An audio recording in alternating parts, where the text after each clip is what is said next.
potential degrees of freedom in any particular action must be temporarily reduced. This reduction of variety is accomplished by adding a constraint. In the car, the complexity of steering is thankfully simplified by having the two front wheels yoked together so they can't act independently, and having the combined actions of those wheels regulated by one steering wheel. The back wheels only spin, they don't partake in the steering of the car. What mechanism could exist for decreasing the numbers of degrees of freedom involved in movement? Can we imagine an analogous but momentary constraint that would serve as a mechanism for simplifying the complexity of human movement? Researchers, Louis Naschner and his colleagues, have conducted investigations of people and their strategies for maintaining equilibrium.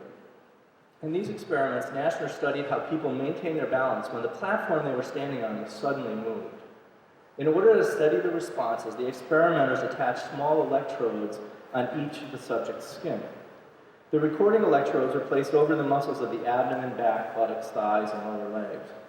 Since the electrical activity of the muscles changes as their performance changes, the electrodes would record the activity of the muscles.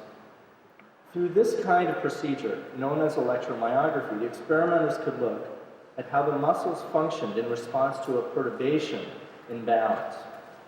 The electromyographic record of different muscle activation was correlated with other ways of studying movement, how the person's weight shifted, and how they moved according to a video record. The question was, would the subjects show a random set of muscular contractions, different perhaps during each trial, and different person to person? Or would they exhibit some kind of distinct, stereotypical activation pattern? Naschner's experiments demonstrated that out of all of the possible responses, compensations for the small disturbances in the moving platform experiments involved movements of the hip and the ankle. Indeed, there were two distinct compensatory patterns of activation, which he called hip and ankle strategies. All the compensations involved either pure hip movement, pure ankle movement, or some combination of the two. The muscles of the trunk, hip, knee, and ankle acted together to control the joints they span and their related body segments in what we call coordinative structures or muscle synergies. A muscle synergy links two or more joints together by constraining the relative activity of the muscles that span those joints. Rather than deciding what every muscle should do at any one time, the existence of synergetic patterns simplifies the problem of movement coordination. The nervous system only needs to make a decision about which coordinating configuration should be used, which gear it needs to shift into. Evidence of these kinds of coordinative structures have been found in walking, in marksmanship, and in other activities. You could well ask how Naschner's experiment relates to what we do in everyday life. Though we may rarely stand on surfaces that move unexpectedly, except for people like Heinz who live in California, we are constantly maintaining our equilibrium. We're never still. We're continually moving due to our body's physiological actions. We pump blood, we circulate cerebral spinal fluid, breathe, and we also have constant oscillations of muscle tissues, known as muscle tremor. Muscles are always moving, that creates movement. All of these movements are relevant because the human body is not designed to be static or still.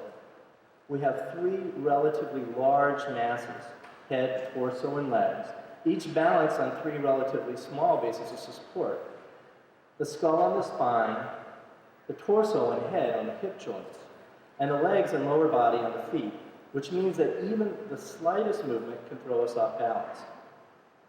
This is an inferior design for static stability, but an ideal design for movement. We have a high potential energy, so that it takes only the minimal effort to start us moving. The constant, unpredictable physiological motions of life, not to mention any small or large intentional movements, require us to actively regain our balance in order to maintain a standing posture. Standing, therefore, it's not static.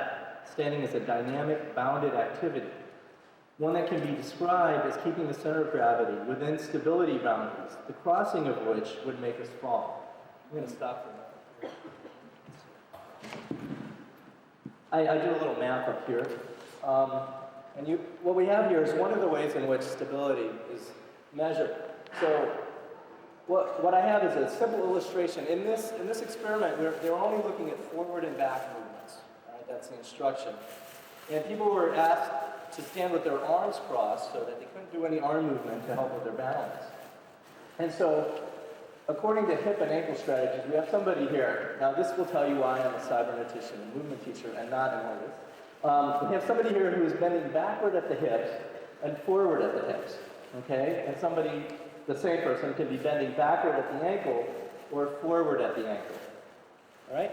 Now, if we were designed to be perfectly balanced, we'd just hang out at the origin here. And we wouldn't need to do anything. Thank you, Heinz. Yes. Heinz's pen is stable for the moment.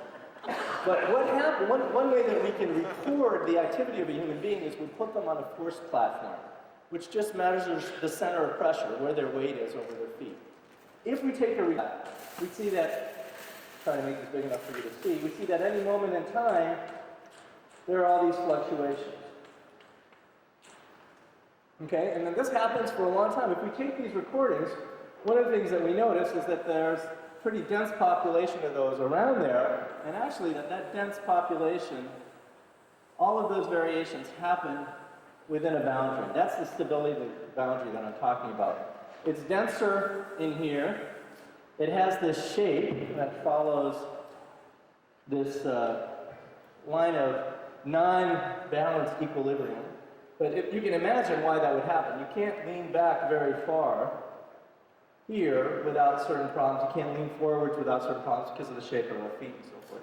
But it has that shape, all right? That's what I'm talking about here. So that's what I mean by a bounded activity. What we have is a dynamic system. We see this constant active balancing in the incessant, small amplitude, high-frequency movements that are known as postural sway. And that's what I've just demonstrated, these constant little movements. Postural sway has been noticed for a long time. It shows up in experiments that record the center of pressure over the feet, and in analyses that record the small movements of the body over time. This small wobble, for the most part, has been regarded as noise generated by an imperfect system, and it's been ignored. However, postural sway does not vary haphazardly, but it varies within specific limits and around a point of balance.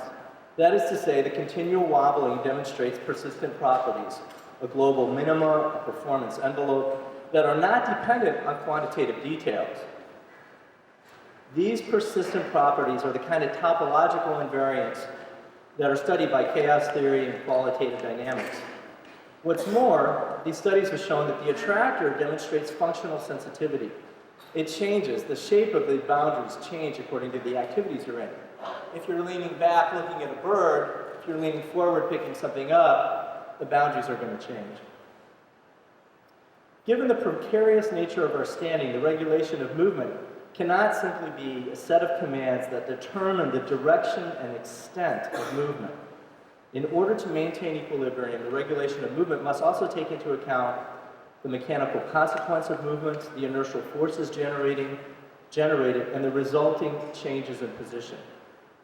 Now, Heinz said something this morning about these dynamical models looking at the output, the excrement, I think, if I can say that, what happened at the end. And this is what I'm talking about. This is the outcome of a process, right? So this is the output of a system. I just want to show you that there are lawful constraints on that output. But here's the important question to me as a teacher. What aspects of sensory experience do we attend to in order to maintain our equilibrium? Right? How is it that we don't cross the boom boom zone? Once you cross that line, you either fall or take a step. You're no longer standing. You're involved in a different activity. The question of orientation in terms of perception of standing and falling has historically been dismissed in scientific investigations. The classical argument has been that we locate ourselves within some objective external frame of reference, such as gravity. If this were so, then perhaps postural sway could be ignored as meaningless noise. However, it leaves unanswered the question of how we correct for our constant planned and unplanned disturbances. What kind of feedback do we need? In normal standing, the more off balance we go, the easier it is to get further off balance. the total mass of the body is not aligned exactly over the base or support of the feet, gravitational forces act to further increase the misalignment, and we accelerate away from equilibrium. Here we have a situation in which movement in different directions has different consequences. Movement away from the balance point is easy. Movement back towards equilibrium is effortful. That movement is not equally easy in every direction, creates an asymmetrical topology, a qualitative direction of balance that we can possibly notice because our vestibular system is sensitive to changing acceleration and our muscles can sense the increased effort required to stay vertical. The question is, are we sensitive to this? In order to test that these qualitative dynamic characteristics play a role in balancing, one of my colleagues, Gary Riccio, and some other people he works with, divide an experiment using a roll axis tracking simulator. This is a device that's used in flight simulation. The rats consist of a seated carriage. Oops. So those of you who haven't watched TV lately can enjoy this. There's no sound, it's not an error. This is the rats. You're going to see somebody getting out of it, which has nothing to do with the experiment, just so you can see what the machine looks like. It's basically a carriage, a box with a seat in it. And it's sitting on a long bar, and it can roll from side to side. It can move from side to side. Each of the subjects, you see one here, is strapped into the seat. And to eliminate any influence from vision, they're blindfolded. The subject holds a joystick that allows them to control the device's roll, the side-to-side movement, and they're instructed to keep themselves upright while the carriage is subjected to perturbations. The subjects did not know that the experimenters, of course, had manipulated something. They had manipulated the balance point and the dynamics of the device so that the direction of balance was skewed. That is, it's no longer parallel with the direction of gravity. Here, if I go off balance, I'm relating to gravity. In the rats, thanks to a strong motor and a computer, the rats had an artificial balance point. So it was off, it was skewed. And it replicated from this balance point exactly what would happen if it was up straight, okay? Sitting in the carriage, the subjects were exposed to constant perturbations, which, if uncorrected, would lead to the box falling over. In one of these, you'll see the box fall over, the person blows it. Could the subject control the balance of the rats with this artificial balance point? Yes, you can see they're not falling over. Even more interestingly, did the subjects perceive themselves as upright or not? When the subjects were asked to estimate their tilt with respect to upright, their reports demonstrated that balance predominated over gravity and the influence of uprightness. That is, the tilted artificial balance felt upright. What does this mean? Well, what it means is that if the subjects had oriented to gravity, they would have fallen over. But keeping the device balanced required that they orient to something else. The subjects must have perceived upright as a result of their vestibularly based perception of the balance dynamics of the experimental device, because that was the only something else to which they had access. The experience of being upright is not, I know this won't be news to the constructivists in the group, but the experience of being upright is not based on some objective external frame of reference. Rather, it is constructed as a consequence of ongoing perceptual motor activity. The asymmetrical dynamics of balance define a state space that the subjects were sensitive to and dependent upon. In other words, the perception of upright is dependent upon perceiving qualitative dynamics. This conclusion is consistent with the general concept from second-order cybernetics that perception is active rather than passive. That is to say, that perceptual experience is constructed as a result of the subject's activity. To find out whether or not this is the case, Riccio repeated the experiment. And the way that he repeated it is the computer recorded these movements, not just the perturbations, but the subject's response to the perturbations, right? So they recorded the resulting movement that you see here. And they played back these movements to someone that was basically a passive passenger, right? So they had the exact same experience as the person keeping balance. They kept balance, but they had no control over the movement of the device. Would these passengers have the same experience in terms of upright? As it turns out, passive observers were less certain of upright, and they were uninfluenced by the direction of balance. This kind of active perception was suggested by Wiener in Cybernetics in 1948. I'm going to read a short section. Another interesting variant of feedback systems is found in the way in which we steer a car on an icy road. You can shut it off. Our entire conduct of driving depends on a knowledge of the slipperiness of the road surface. That is, on a knowledge of the performance characteristics of the system, car, road. If we wait to find out by the ordinary performance of the system, we shall discover ourselves in the skid before we know it.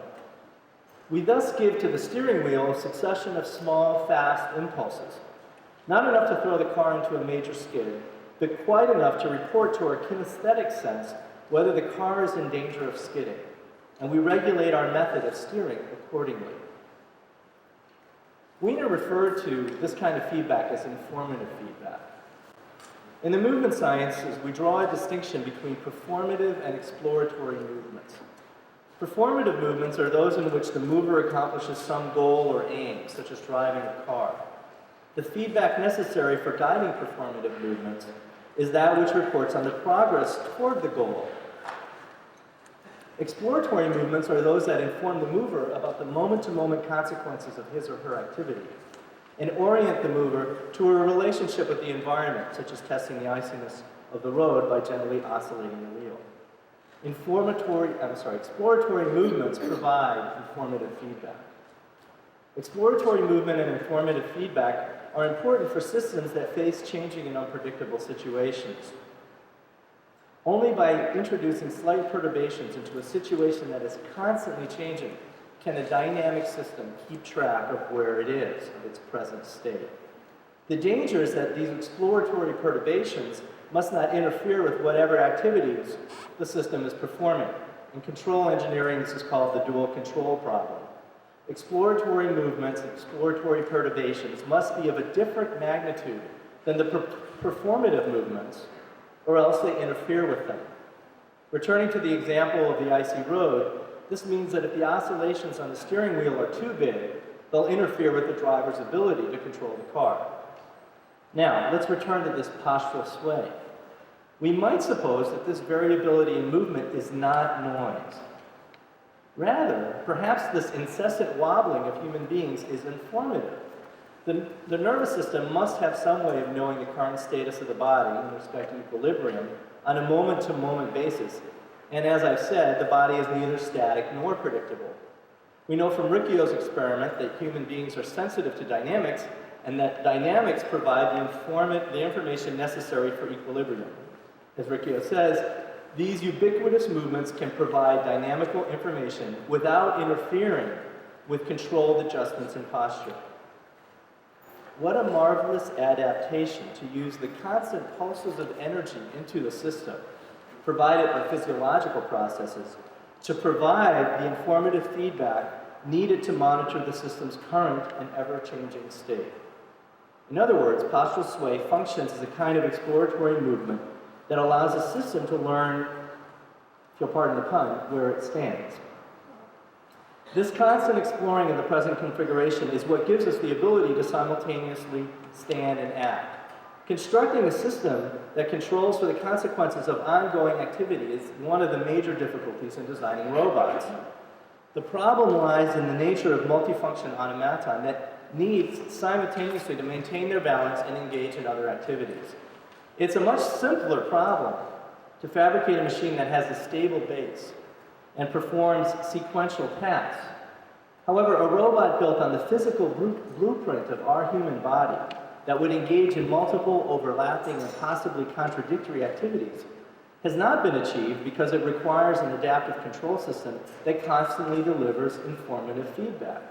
This is an incredibly complex task, which is one reason why present-day specimens resemble the robot from the old Lost in Space series, with a large base of support and a rigid body rather than the android data with his human frame and multi-link body from the current TV show, Star Trek: The Next Generation. That is the only Star Trek reference in the paper. To recap, I've suggested that posture and movement are steered by synergetic patterns of muscle activity, and that the guidance of movement is dependent upon sensing dynamic qualities. There are situations where this system seems not to function properly, and I'm going to take a few minutes to talk about those. And those are the situations when people's movement abilities and their abilities to control their movement are limited. For instance, I've worked extensively, both in clinical settings and in private practice, with individuals who have chronic back pain. In the most common situation, these people suffer from prolonged muscle spasms. Such local hypertonic states are considered both protective and problematic. Attempting to deal with pain elicited by movement, the person unconsciously splints or braces following an injury or an accident. This stiffening can be seen as a limiting or freezing of degrees of freedom to make the control of movement more simple under duress. The splinting leads to impaired movement, and impaired movement makes a person more constrained, less adapted to his or her environment, and more prone to re-injury. Even worse, the stiffness leads to greater discomfort, which leads to further contraction, which leads to recurrent pain. This vicious cycle, what we would call a positive feedback loop, is evident in many difficult cases of chronic pain. Now, the existence of these persistent muscle spasms has been demonstrated by Vladimir Janda and his colleagues. In one experiment, imagine this movement as we go along here. In one experiment, Janda compared normal subjects who had chronic back pain and spasm with normal subjects. Both groups did abdominal strengthening exercises, modified sit-ups, very commonly prescribed to patients with back pain, while the muscular activity of the stomach and back was monitored through electromyography. So in doing this movement, it's the muscles of the stomach that lift your head up, like your abdominal muscles, and the muscles of your back have to relax in order for you to round your back, otherwise you're not going to be able to do the movement. As expected, normal subjects exhibited patterns of muscle contraction known as reciprocal inhibition. When they contracted their abdominal muscles, their back muscles relaxed. The back patients demonstrated a co-contraction pattern. While contracting their abdominal muscles, they contracted their back muscles even more strongly. In this situation, well-meaning attempts to strengthen abdominal muscles led already tight muscles to getting much tighter. Unlike the situation in which someone does many activities at the same time so that the activities work together, splinting illustrates what happens when someone has two simultaneous and conflicting goals. It's easy enough to surmise that the habitual patterns of muscle tightness associated with splinting not only interfere with performance, but they interfere with exploration. Constant muscle tightness impedes postural sway, and it hinders exploration, biasing the movement by altering the dynamics of exploration. This bias will affect the operation of the sensory motor loop and disturb the perception of posture and movement. Furthermore, the prolonged nature of muscle stiffness leads to habituation, and habituation leads to what we could call a dynamical blind spot, where the mover is unaware of both the tightness and the perceptual distortions it causes, and that he is unaware of, or she is unaware of. The importance of exploratory movements in perception coordination is generally not accepted. It's not appreciated. We're unaware of the ongoing wobble of standing and the role it normally plays in our usually marvelous sensitivity to balance. This situation is similar to findings about tactile perception, where movement is required for sensitivity, but where the role of that movement is not appreciated. When we touch a surface, we are left with an impression of its texture, an impression that does not include a memory of the movements involved in touching. In Wiener's driving example, or I should say in Wiener's driving example, we would describe the road as slippery without necessarily being aware of the movement of our hands on the steering wheel, movements that led to the perception. The same thing is true in our kinesthetic perception. We notice an external world, but we do not appreciate the active exploratory process that makes that noticing possible. Not appreciating the importance of sensory feedback and exploratory movements in coordination leads to difficulties in understanding and solving movement problems. Often the person with back pain is instructed to move differently to avoid pain and future injury. But the stiffness of splinting necessarily interferes with perception, and so these people are not able to simply change because they're not able to accurately perceive how they are presently moving. It is common to prescribe exercise to stretch tight muscles and strengthen weak ones, a therapeutic method that reflects the mind-body dualism inherent in orthodox medical thought. Tight muscles are not the cause of the problem. They're the consequence of the functioning of the nervous system. Any attempt to deal with the muscle, the effector of the cybernetic loop, without taking into account the loop is bound to fail. The underlying problem is a perceptual problem. The person with back pain cannot accurately perceive his or her own movement, and without reliable perception, simply cannot govern that movement. The needed learning lies in improving perception, particularly kinesthesis, the perception of movement. And improving perception means engaging in exploratory activity to break the sensory blindness due to habituation. Immobilization with a corset or traction, another common back treatment, is precisely the wrong thing to do because it limits exploratory movement. The problem encountered in learning a new way of moving is that an old, often habitual pattern usually interferes. It is not possible to simply do something new.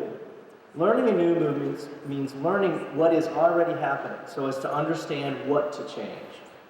And learning which dynamics to attend to. That is, learning a new movement means learning what to notice.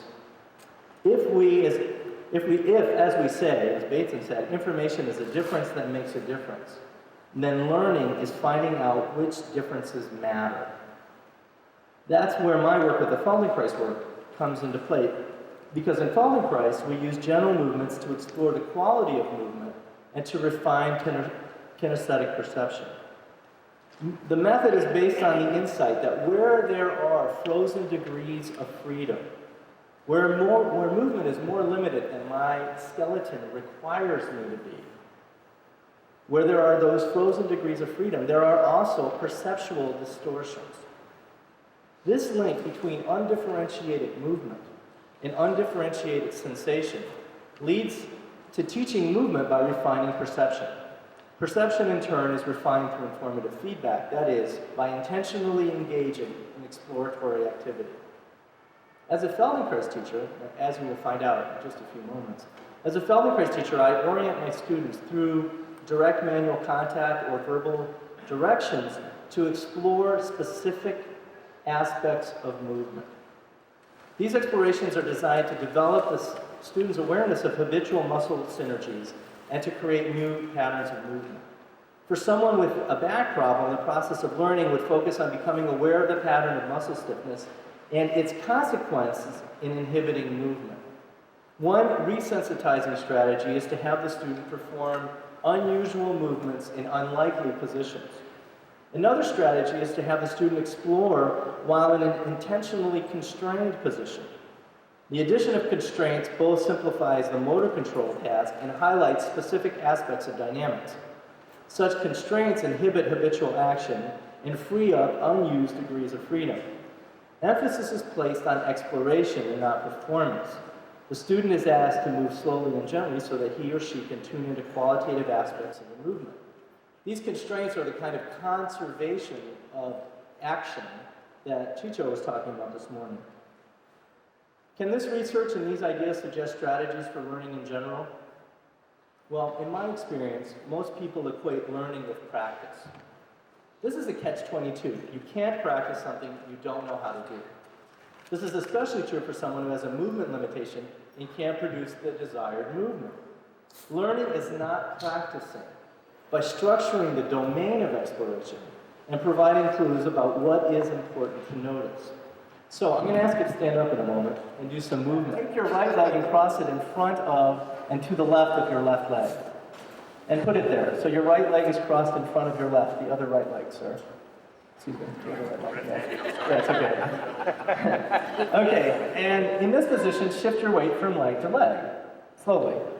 And you'll notice that you get erratic. You wobble a little, your oscillations change. You don't seem to know where your feet are, some of you.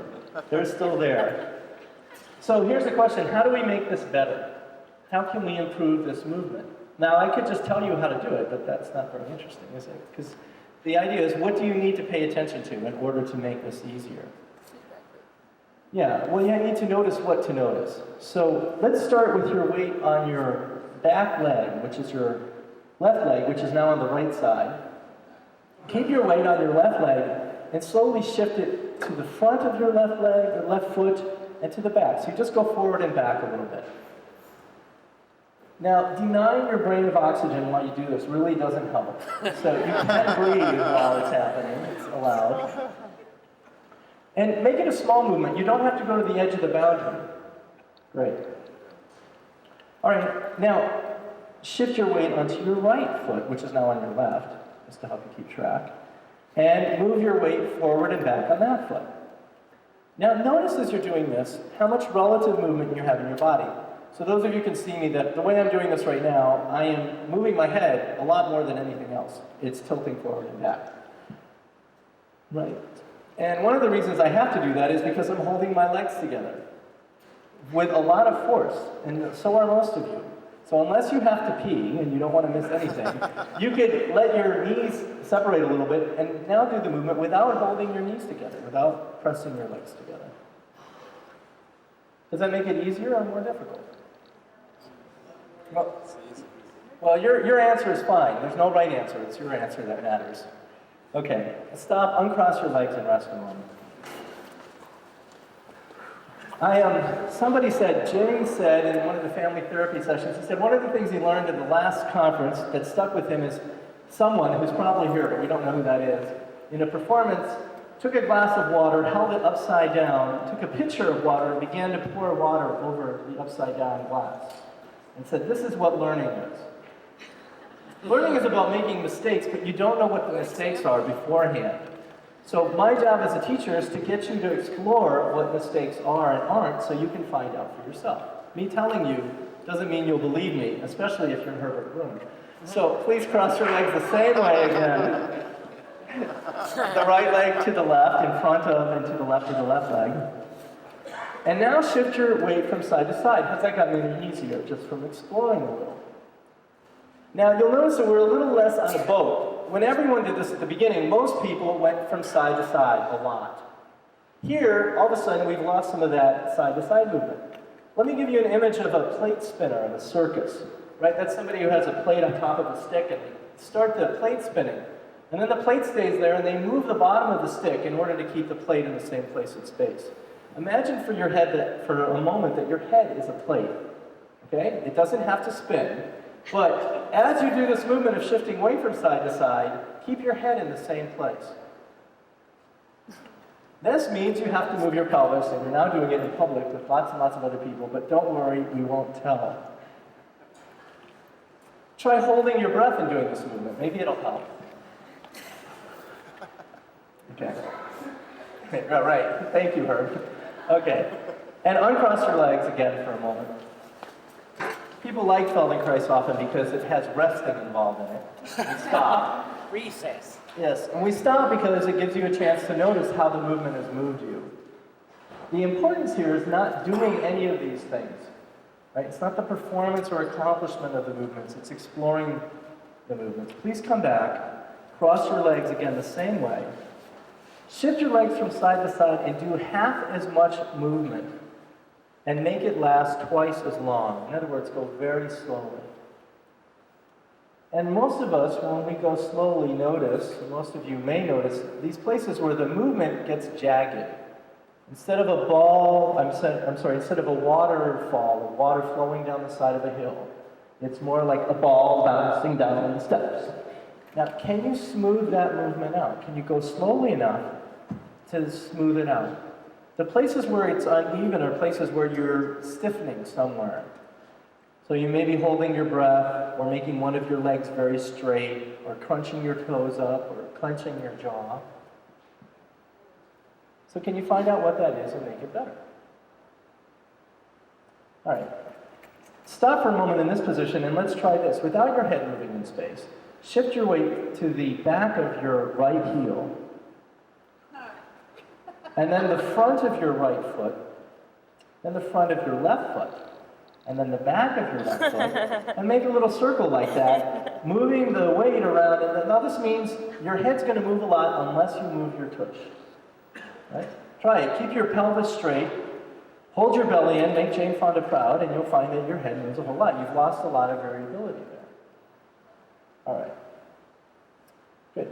Stop, and now come back to shifting your weight side to side. How does that feel? Is it different? Has it changed? Okay, go back to what you did at first. Do you remember? This is about having choices, not having a new and better compulsion. Can you go back to the way you did it originally? Right, that's the way you did it. I can see by how much movement is in the room. Okay, uncross your legs. Cross your legs the other way. And try the movement. Well, I'll give you a few minutes to be teacher and student. Explore some of the variations we just did on the other side. And see if you can make this side as smooth and easy as possible. Now you've probably figured out what's really happening here. What's really happening here is I made everything up. None of this is true. This is just to warm you up for the dance tonight. Right. Okay, stop and uncross your legs. And please shift your weight from side to side. Has that movement changed from the beginning? Yeah. Okay, so let's stop there. That's just a little taste. I feel heavier.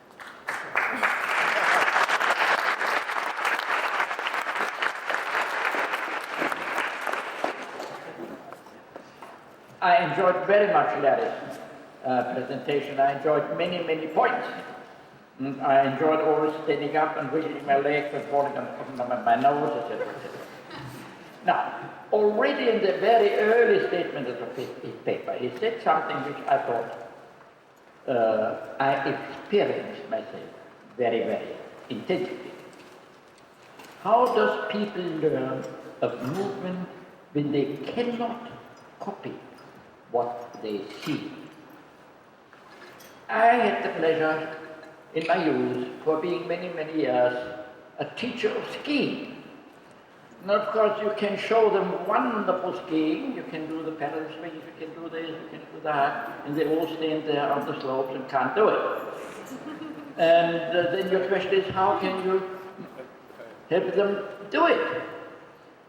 So, since I was belonging to a very early group which was teaching not by making theoretical statements, which was the early skiing teaching school, did the following thing. They said, if you would like to make a turn on the slope, you put your weight on the downhill and ski, and then push the leg over here, and then you swing your body over there, etc., etc., and then the bend will occur by itself. Of course, all the people were working according to the theory, and beating the tail, and so on and so on.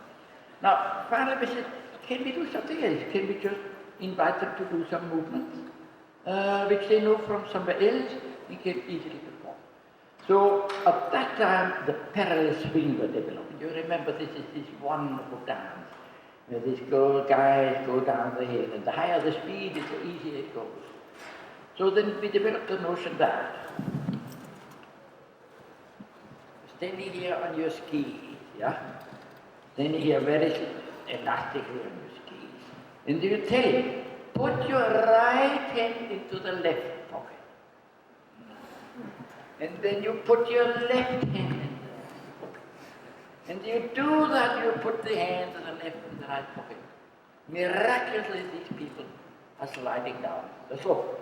I'm giving only one example, but one can add many of them. And I wanted to touch that point he indicated at the very beginning. How do I make people learn something which they cannot copy?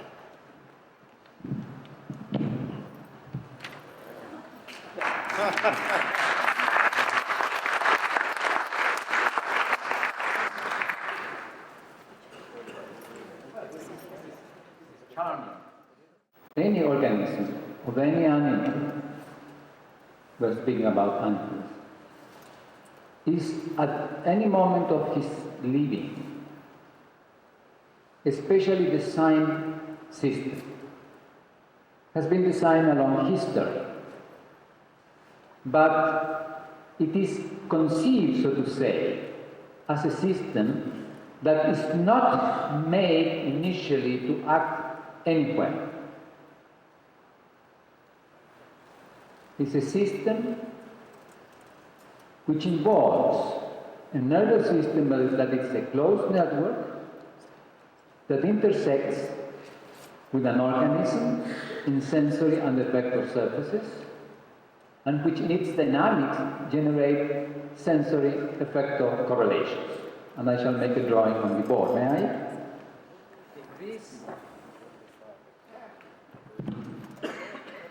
I hope it is visible. If this is an organism, its nervous system is something like this. Forgive me, but you may trust that I know how to draw a nervous system as you would see it if you were to make an anatomical analysis. So I'm making a conception of a nervous system. And this is a network. And each one of these blobs are neuronal elements.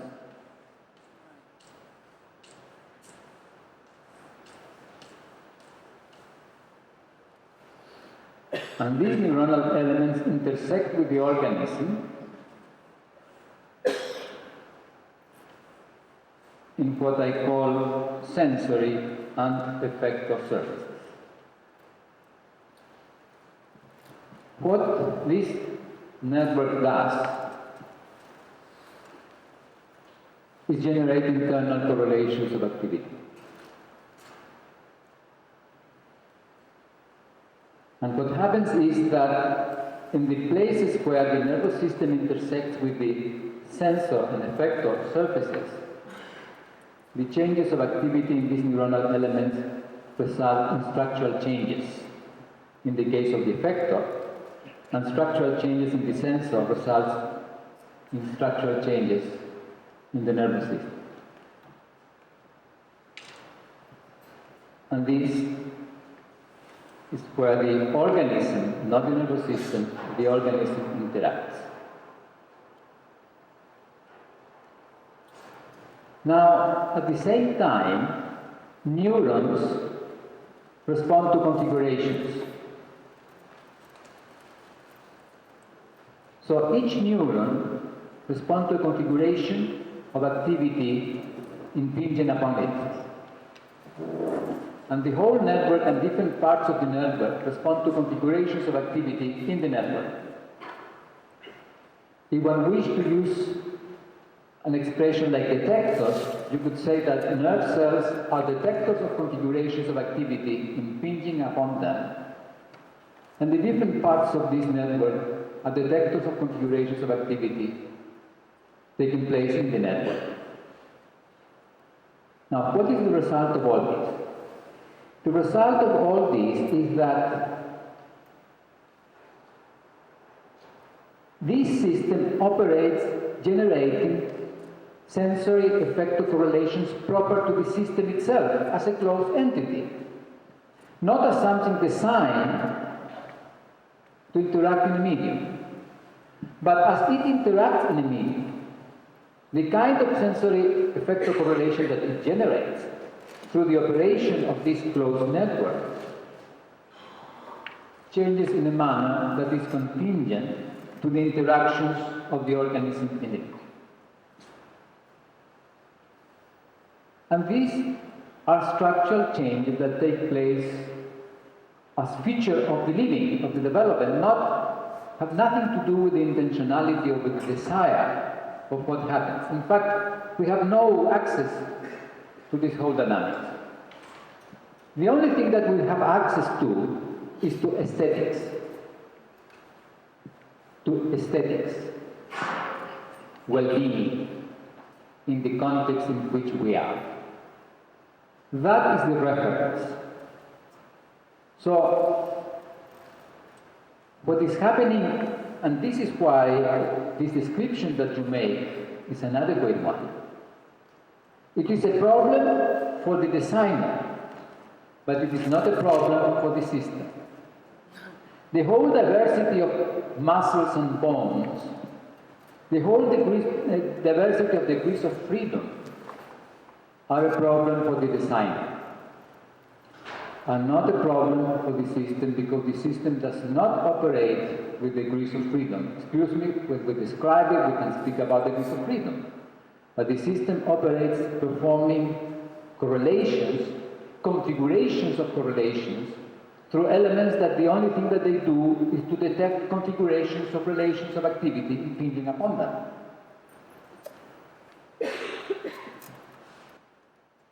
This is why we are blind to what we do.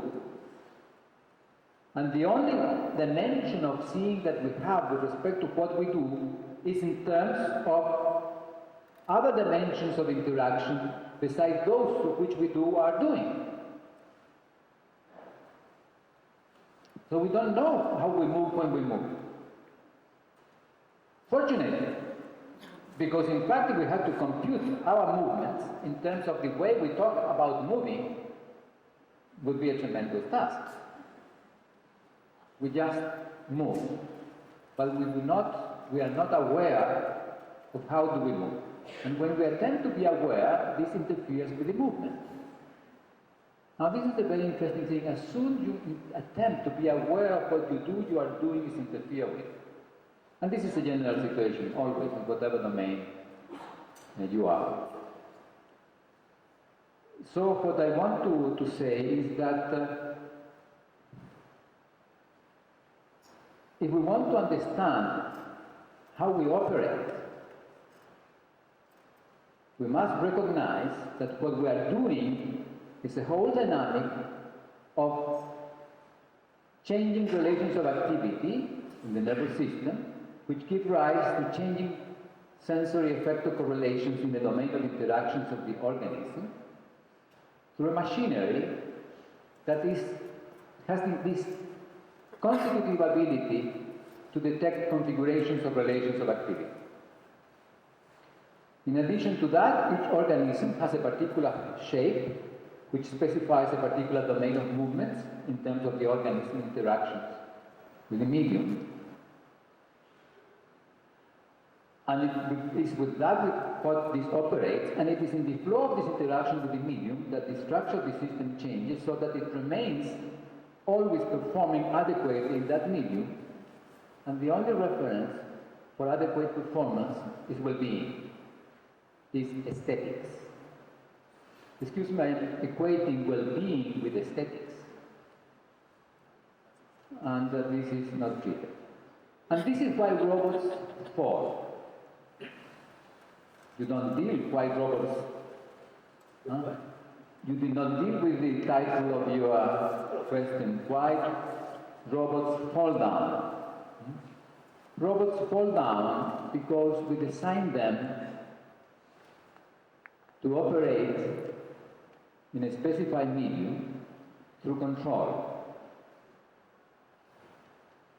And organisms are not designed to operate in a specified medium through control. I mean, this sounds paradoxical. Maybe we have more to talk about it, but that is the difference. Organisms with their nervous system are designed to perform sensory motor correlations, which is something entirely different. And in this way, they generate a space. They do not operate in a space, they generate a space. And what you do by calling attention to the movement is to change the whole domain of sensory correlations in which you are, opening the space, opening the possibility for new dimensions of well-being in the handling of your body. This is my comment.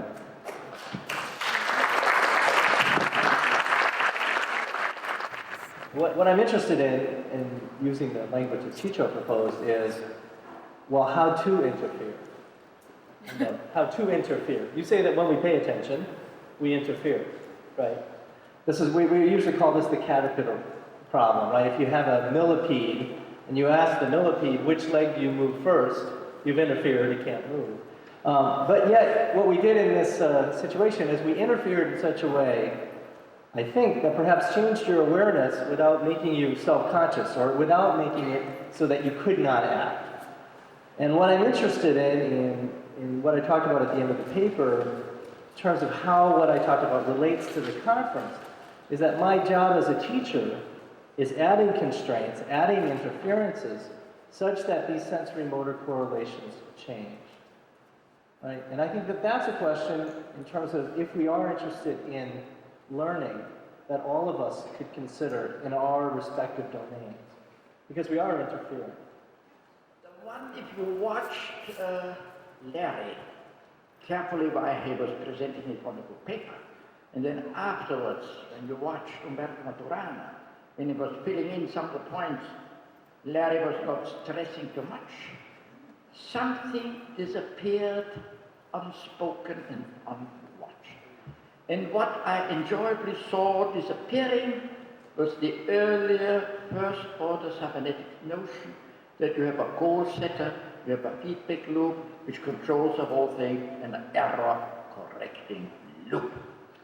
So what these people successfully did, sneaking out from that first order cybernetic notion to a second order cybernetic notion, where in the structure of the system, the whole thing is embedded. So you do not need anymore this external kind of a control. Somebody who is a control setter and the system rolls along.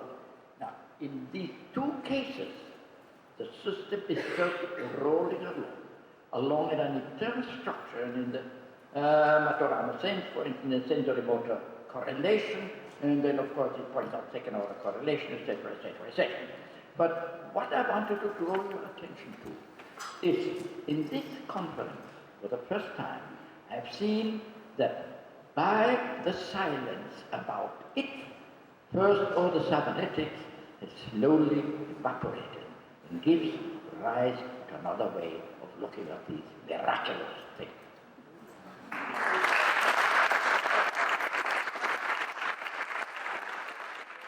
I have a quick question to Dr. Maturana. Is it possible for us to build or to make a robot which has this kind of sensory effector system or not? Absolutely, yes. There is no problem in doing that. Oh yeah. The only thing that you need to know is to understand what I said.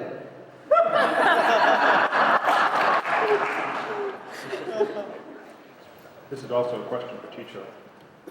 If responsibility is an awareness of our likings and dislikings of the consequences of our action, and if awareness of movement interferes with movement, first question is, can one be responsible for a movement without interfering with it? That's a rhetorical question. The part of the question I am interested in is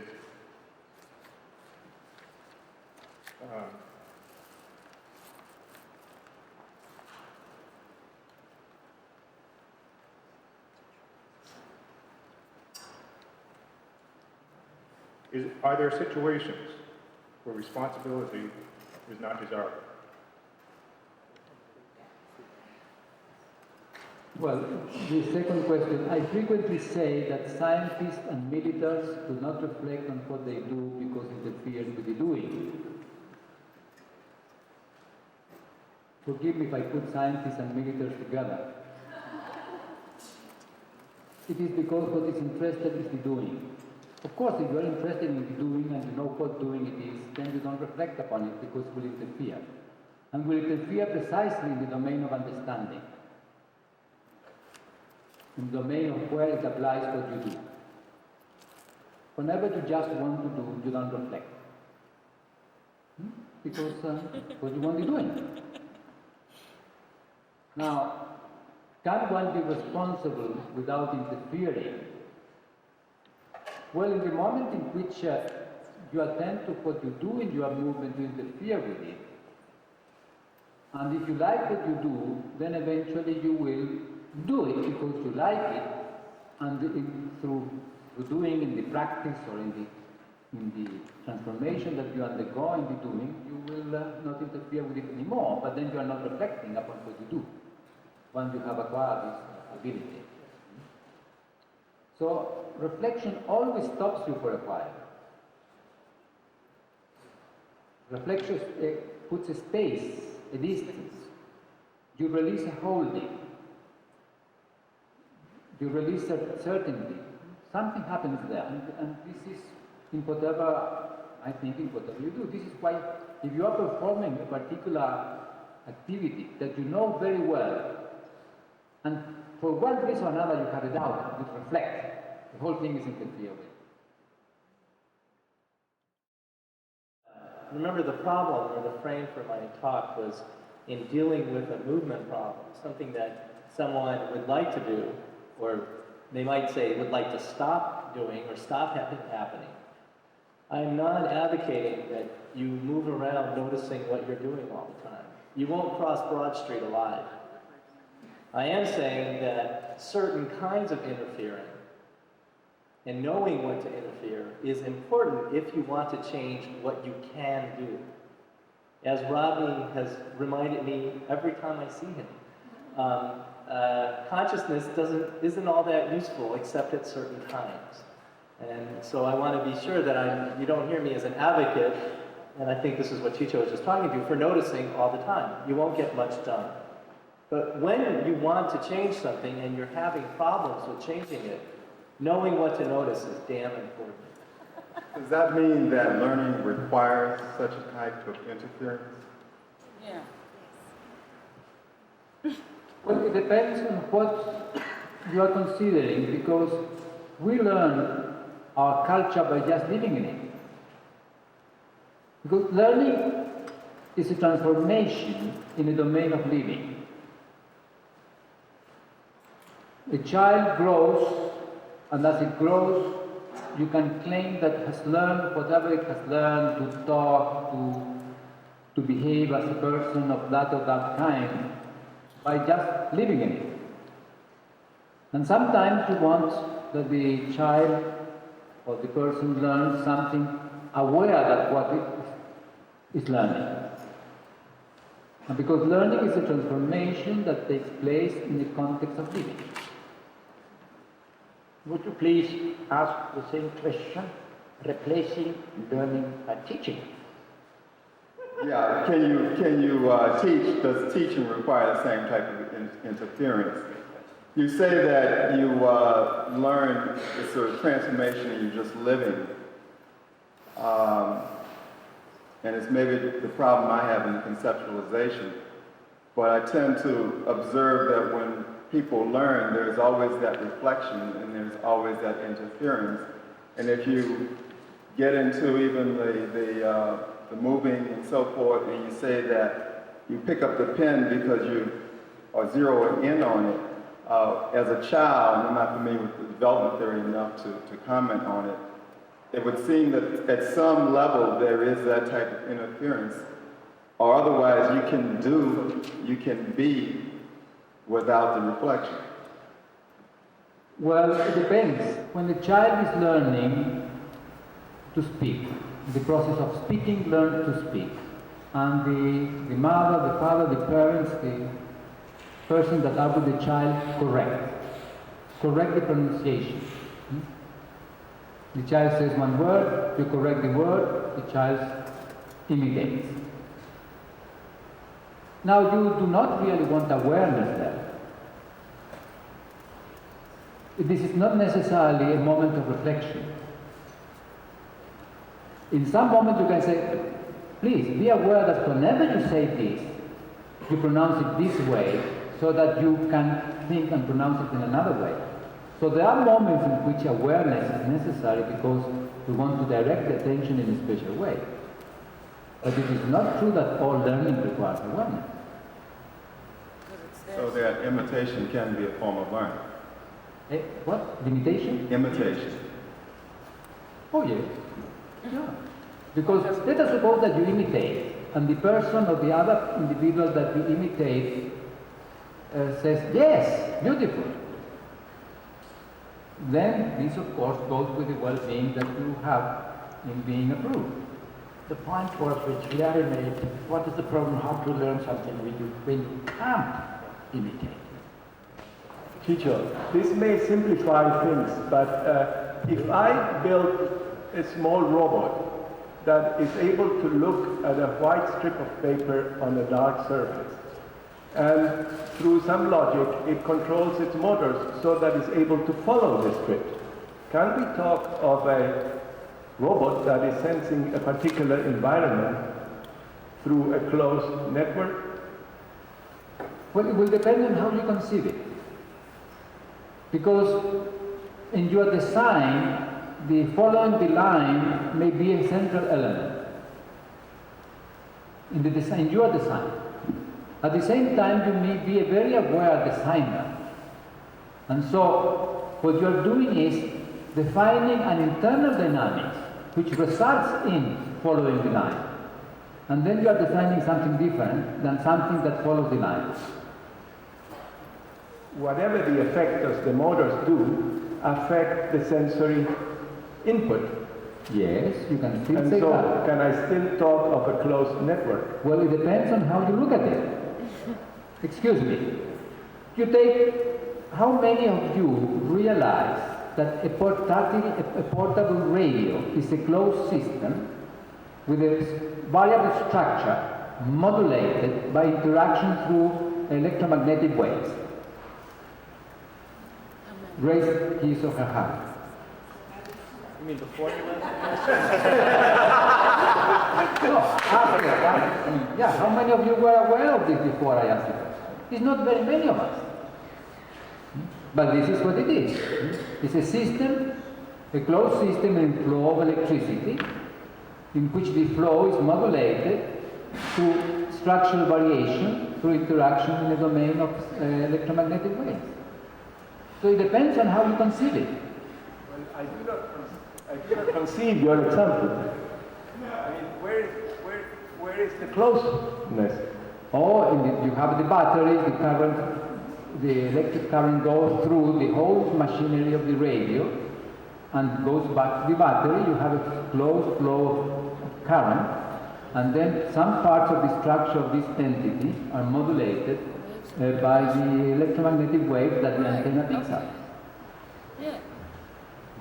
Yes, but the flow from the battery is allowing the system to work, like when we eat, etc. Of course, I do not. What I mean is it depends on what conception you have in your design, because depending on the conception that you have in your design is what you do afterwards. I'm not sure that the cueing system still relates, that I can relate to what was just going on. Going back to the idea of reflection, I agree completely with what was said that the way we reflect stops what we do when we do it. The question I have is, do we have a notion of reflection? The thing about the distance, I observe happens all the time when that reflection sets in. But is there not a sense of, maybe we need another word, of reflection which doesn't do that? And for example, one concrete example I can give is if I buy second-hand tools, I can learn from holding those tools, trying to use those tools, how the person that had them before me was hammering, or was sawing, or was...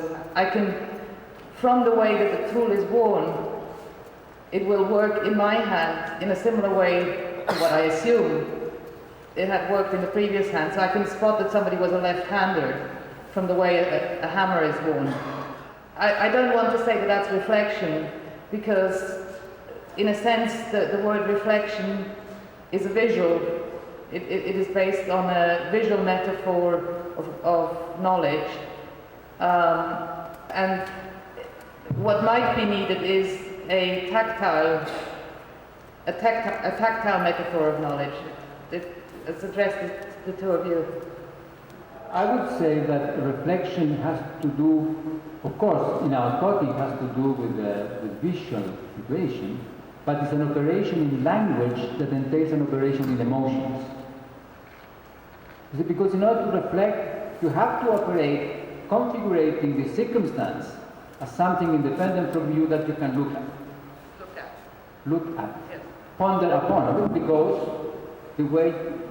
But the distance is visual. See, if I No, the distance is operational. Well, and here, The so distance maybe... is not visual, it's operational. So, well, what I would say is what you're looking for as an analogy is, I mean, the reason people don't fall down is because they wobble, just like weevils wobble, which is a toy. And so that's the reflection. The reflection is in the exploration of what you're doing. And it's in exploring in a way that doesn't prevent you from doing it, but makes some part of it what I was calling the qualitative dynamics, and Chicho might call the aesthetics of it. But it's in exploring. I mean, I don't know this surface without moving over it. But are you saying that the wobble has that same distance that we perceive with reflection or not? It could, when I'm doing it intentionally. The normal postural sway doesn't, because that happens in the happening of the biological domain. But I can do it slowly enough so that I don't notice just where I'm going, but how I'm getting there. And then I'm engaging in noticing. But that engaging in noticing isn't just the reflecting here. And it isn't just the movement, because I can do the movement without noticing. It's both the moving and noticing together. That makes my noticing an object. See, the funny thing about the kinesthetic domain is all these other domains, whether I'm talking about listening, looking, are about objects, even when I talk about the tactile experience. But what we just made distance in, what you made in a way for a moment, the object was your experience of yourself. And that's the distance that you're talking about. And that requires both the wobbling and the intentional noticing. Well, but the dimensionality of distance would become temporal. I mean, that's a switch I'm interested in. You can also use tactile images. You can use the image of touching, you're touching. Listening, you're listening. Looking, you're looking. Any image that you can use, any sensory image that you wish can be used. Because what you are doing is an operation of attending to a state in which you are. And this you can do. Of course, for that you need language. Yes. But you need an operation in your emotion in which you release. But linguistically, I have to turn it into a state, whereas sensory, it is a process. But what I remember Anyway. is the state. What I remember is the state. I remember what I touched. I don't remember the touching. That's linguistically and experientially. I'm sorry about it. Right. As you are, I think. I'm sad about it. There was a question here concerning how one would set about to build a robot that is operationally closed. I presume that there are more people here who would be interested in that. I'm not one of them. But if I were, my first question would be, what does it mean for a neuron to react to configurations? And the second question would be, how does any part of the system decide which state allows it to act effectively? A neuron has the following shape, let us say. Branches, which are called collectors of influence, and an axon. Now this, of course, is a very simplified drawing. Here you have synapses of various kinds which corresponds to other cells impinging upon it. The nerve spike arises there. So the nerve impulse arises in a point whenever here locally there is a sufficient local depolarization. When there is a sufficient local depolarization, a nerve impulse is triggered and goes along the axis. What you have is whenever you have a synapse coming here with an excitatory or with an inhibitory influence through whatever happens locally. What you have is, if it is excitatory, you generate a current flow that goes like this, in which, because you generate here a little battery, so to say, and you have a current flow that goes through the membrane of the nerve cell as far as it can, and modifies the polarization in this point. If there is an inhibitory synapse, what you get here is a shunt, like a hose, and all the current goes through there and diminishes here. The result of this is that depending on the distribution of the afferent influences, you have here a spike or not. And what you will have is you have a spike here only when a particular configuration of afferents takes place such that you have the local depolarization. The configuration is inside the neuron. It is not a configuration of other neurons. Oh, the configuration is in the distribution of the afferents upon the neuron, and this depends on the shape of the neuron. So it has to do with this neuron and the distribution of the afferents of the organism. But changes around the basic architecture that it already has, which has to do with the generation of sensory effector correlations of the living of the organism. So that is eventually the reference, is in the structure.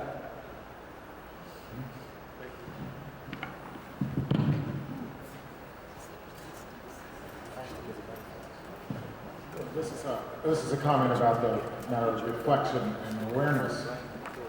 And the more I'm thinking about it as I stand here, the more confused I get. So I'm not getting too coherent. But it seems to me it has to do with reference, because one is looking for, well, awareness is always present, unless you're asleep. And reflecting is happening. The question is, where do you put the awareness in order to effectuate learning or to effectuate action? And in what he was doing with the actions is going back to very simple movements that one knows how to do, so that you put your awareness into something that you can do and explore, and then it isn't externally referent. It's just happening, and you're being aware of that and moving out from there into the improvisation that becomes the learning. And so you go into a state where you are reflecting and you are aware, but it isn't interfering with what's happening. In fact, it's effectuating. How does that look from the point of view of this kind of model? Well, first of all, for awareness to take place, you need an operation such that the circumstance can be signaled and treated as independent from you. For that, you need to operate in language. And for language to operate, well, you need to belong to a history of interaction with other living beings in which a flow of coordination of behavior has been established. Now, once you are in that flow, then the structure of this nervous system has changed in a manner such that the sensory effector correlation that it generates are proper to the flow in language. Well, given that language is happening, it seems to me that the state that I'm talking about is a state of letting go of language rather than increasing it. Well, it depends. So it is often effectuated by looking into a vacuity. I might, for example, do an exercise where I understand that I have no head because I have no sense of my head in my visual field. Or I might focus on a problem that can't be solved, or I have no solution for it, or any other circumstance where, in fact, I don't know how to do it. It's very effective to try to focus the awareness into something for which you have no answer, because then the focusing is dissolving.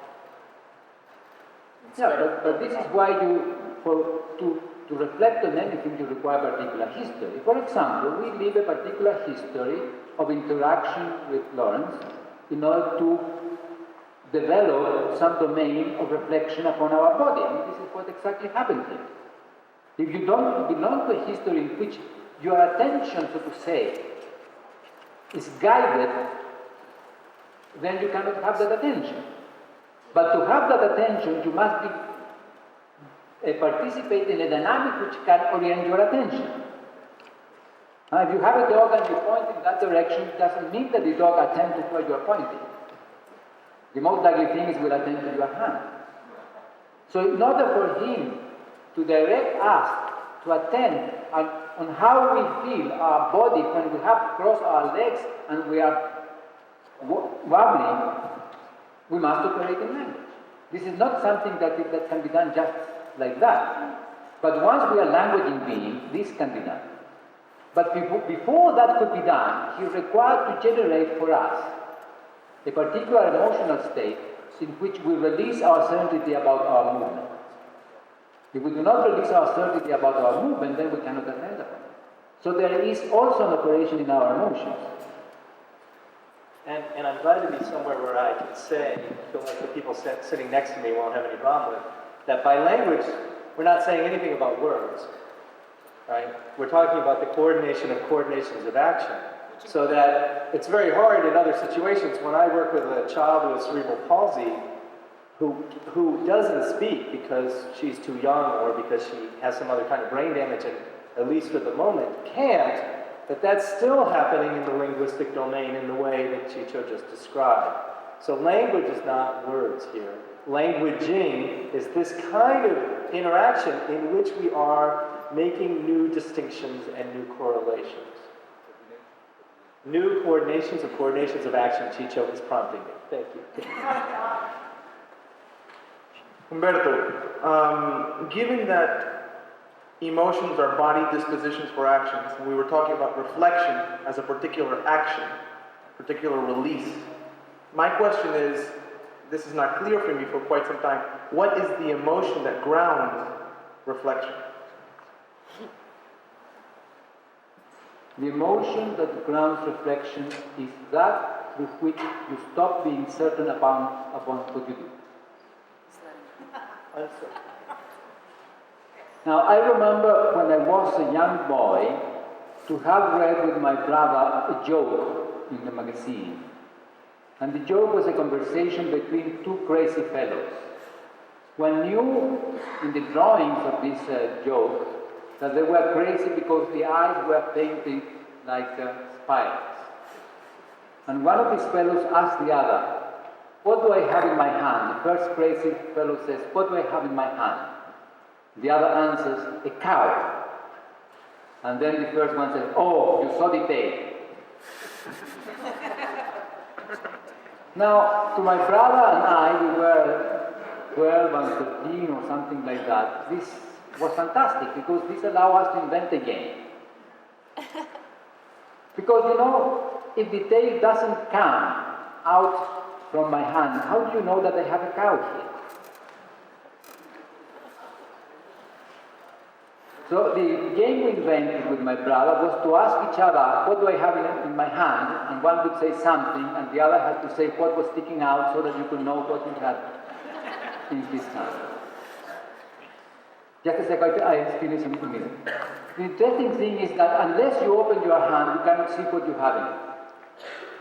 And to open the hand is an act in your emotion. It is disposition to release what you have. Let me finish the second part of the question is, would you then claim that doubt or uncertainty are emotions? Doubt and uncertainty, yes. Are emotions? Yes. And for learning, though, the uncertainty has to be in a way that it has to be in a place where it's safe. If you do this in a way that you're going to fall down and hurt yourself, you're probably not going to learn. So in the learning domain, not only do you have to be uncertain, but you have to be uncertain in a way that you can find out something new without endangering yourself. If you go back to the example of driving on ice, there's an uncertainty in the wobble on the steering wheel, but within the constraints of what's safe. Otherwise, learning can't happen. Otherwise, it's trauma. Otherwise, it's trauma. It's a different kind of learning. Thank you.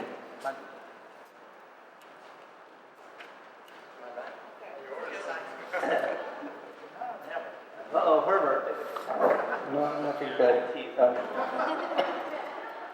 think we overlook the roles of an actor. An actor in the theater. If this actor is a good actor, then we don't need the whole apparatus. This actor will generate that and that and that and that and that. How? An actor should be able to stretch out his hand or her hand, touch, and make you feel that it is cotton. Where did that actor learn that?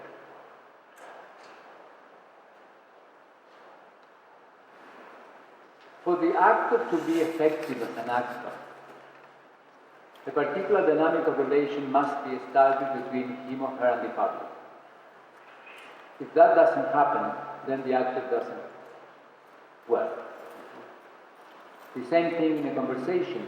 For somebody to understand what I say, a particular emotional relation must be established, that we dance together so that this happens. Now, where did the actor learn? In living together with other human beings. And you ignore the innate maliciousness of the human species. Yes.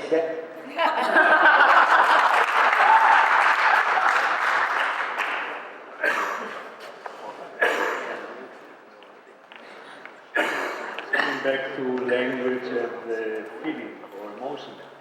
Language is a sequence of distinct words, and feeling can be continuous and simultaneous.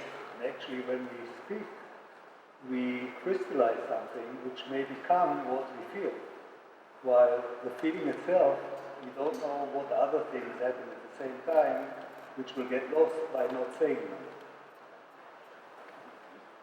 Yes, we are multidimensional entities. I mean, we have a very big brain. Professor Eccles, when we were in Germany, Professor von Foerster, was saying that we have the most marvelous machine in the universe, in the brain. Yes, we are multidimensional. But the feeling and emotions are not the same thing. Feeling requires language. Feeling is that which you distinguish with respect to how you are in your emotions, or you claim that you distinguish in how the other is in his or her emotions.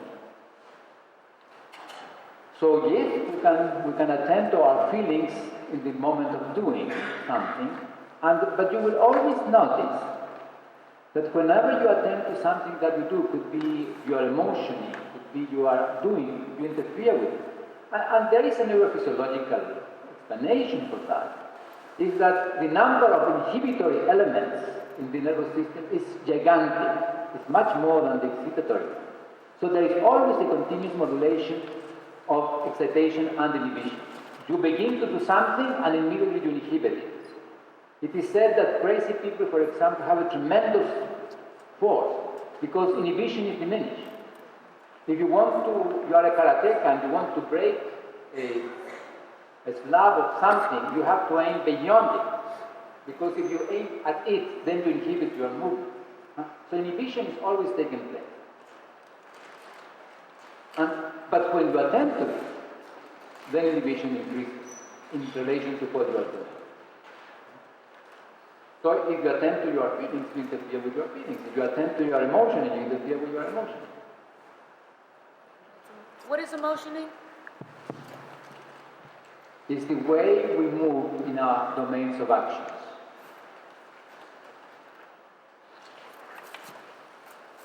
Whenever we distinguish an emotion, I claim we distinguish the domain of actions in which we operate. Yeah, I think we need to stop here. I want to thank you, Larry and Heinz and Humberto, and to everyone for your wonderful questions and attention. Thank you.